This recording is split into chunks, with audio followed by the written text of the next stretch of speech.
Thank you for joining us for this sermon podcast from United Church on the Green, located in New Haven, Connecticut. No matter who you are or where you are on life's journey, you are invited and welcome. If you enjoy this podcast and would like to learn more about our open and affirming ministry at United Church on the Green, please visit our website at unitednewhaven.org. Thank you. Will you pray with me, please?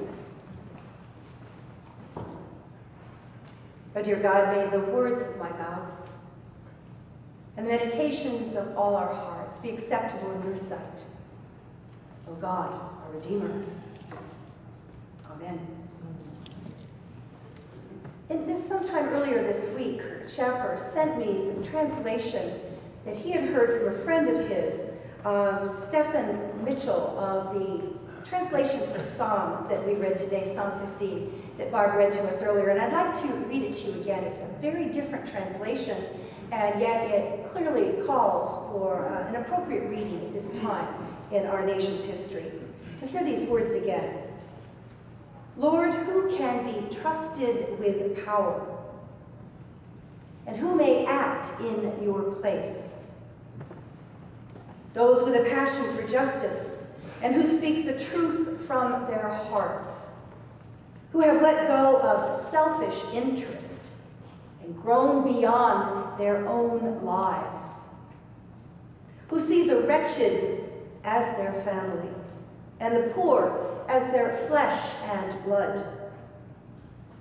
They alone are impartial and worthy of people's trust. Their compassion lights up the whole earth. And yes, their kindness endures forever. God is still speaking. How fortunate we are as a denomination that we can call upon many different translations that we have in the Bible and yet remain true to its original source. Thank you so much. And yet remain true to its original source. We can read in such different ways that God is speaking to us and that we can listen to how it is God is talking to us today. This passage tells us to speak the truth from our hearts. And our hearts have been heavy this week, even as Thanksgiving comes upon us. Thanksgiving is indeed a family time. And many have shared with me that they fear sitting at the table laden with full of food, and also laden with so much food for thought. What if our table there is a family who is rejoicing, and we sit there laden with fear and trepidation of the new order of a new age in our country? We have just experienced a divisive election. Many people are rejoicing, and many people are still very much in shock. Our last Sunday night worship service raised some of these impossible predicaments. What are we to do as Christians who are full of fear and anger, and yes, some said even hatred, and have fully sensed hatred in the streets, on social media, in brash colors of spray paint across churches and burned banners, fearful of what it is we will see in the coming political landscape? Our Thanksgiving tables will indeed be full of food of thought. Will we speak up? Will we listen? How is it we will digest this all? So Psalm 15 asks, who can be trusted with power and who may act in God's place? In our scripture discussion this week, D. White said, who possibly could act in power for God? And yet I do believe in this translation the answer is clear. It is we who have a passion for justice, who speak from our hearts, who are impartial and worthy of trust, who can grow beyond our own lives, who will see the wretched and the poor as our family. It calls upon compassion and kindness. Our country will see many who are wretched, and they live among us as our very own, our flesh and our blood. For we are all in God's eyes of one family, aren't we? Aren't we? Mm-hmm. That is the kind of power the psalmist is talking about. To use political language, you see, we are all to be God's surrogates. Does that make sense to you? Can we do this as we are terrified and uncertain? We are in a time of crisis, in our hour of doubt and need.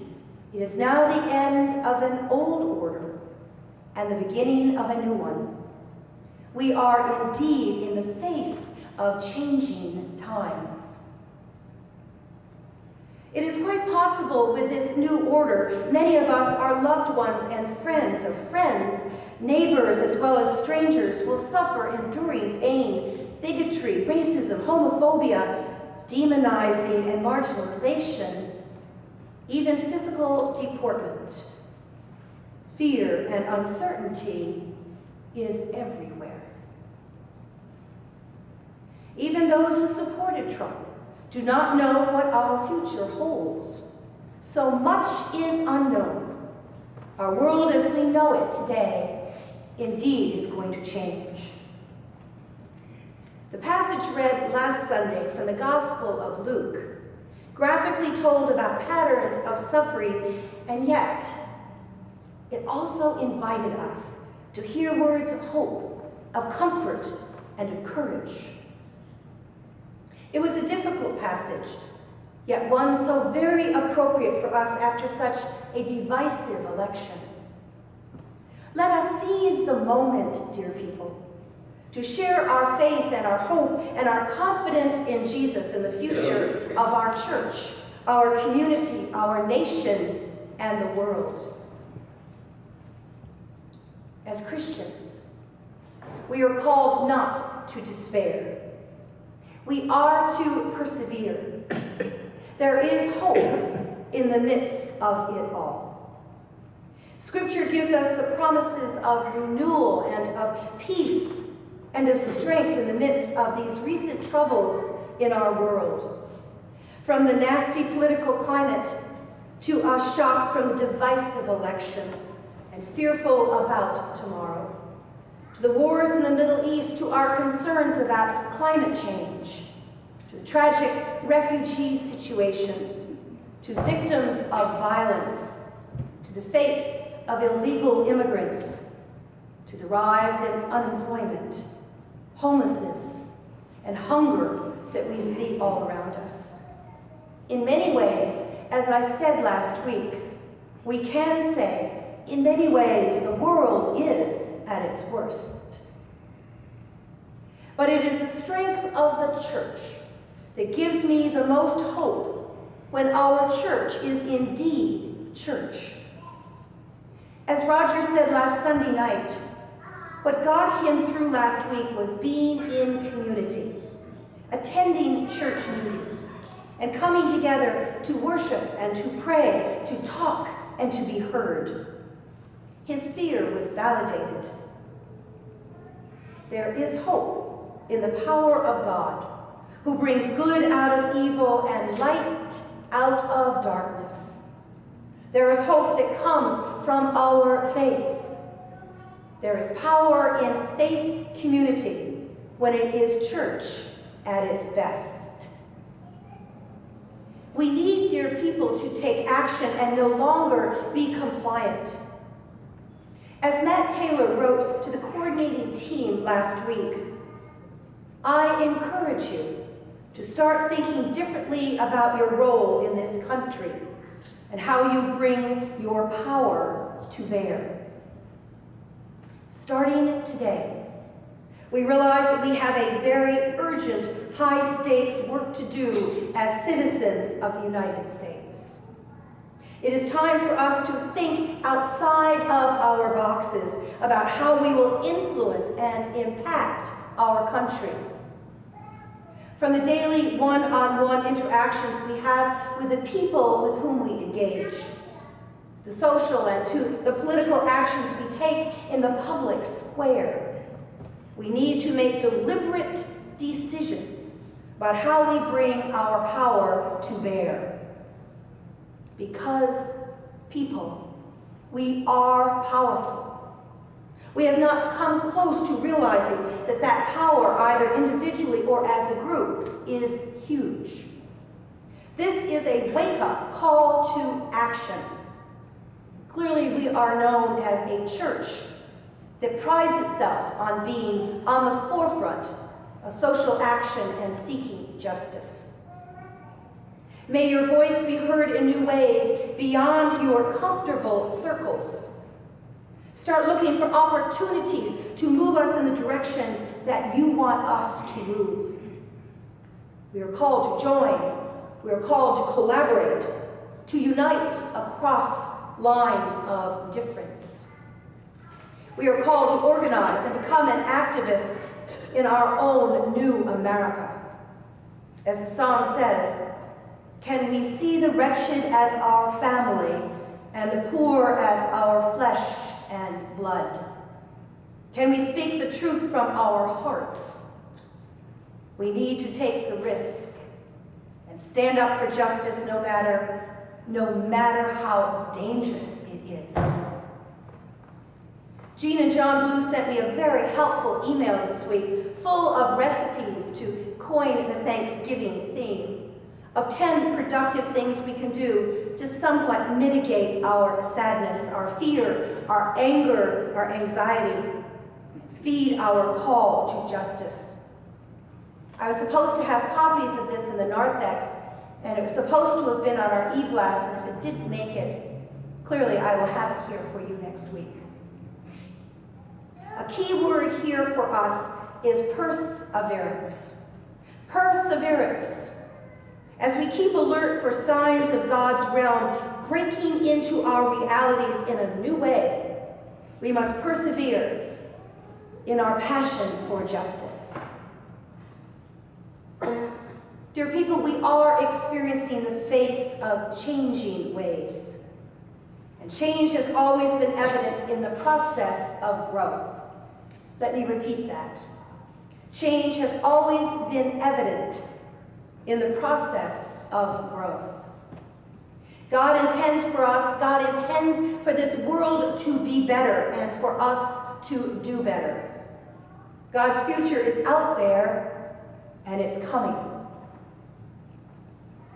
As I quoted last week, Kyle Childress said, any church that stops leaning toward that new heaven and new earth, and any church which no longer keeps taut the tension between the world as it is and the world that God intends it to be, is a sadly compromised and accommodating church.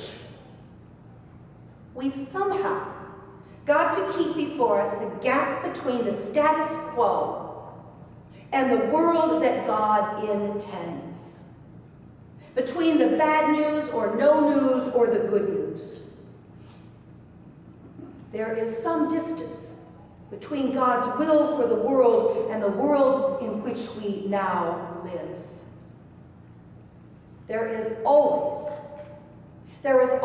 going to be stress between what is and what should be.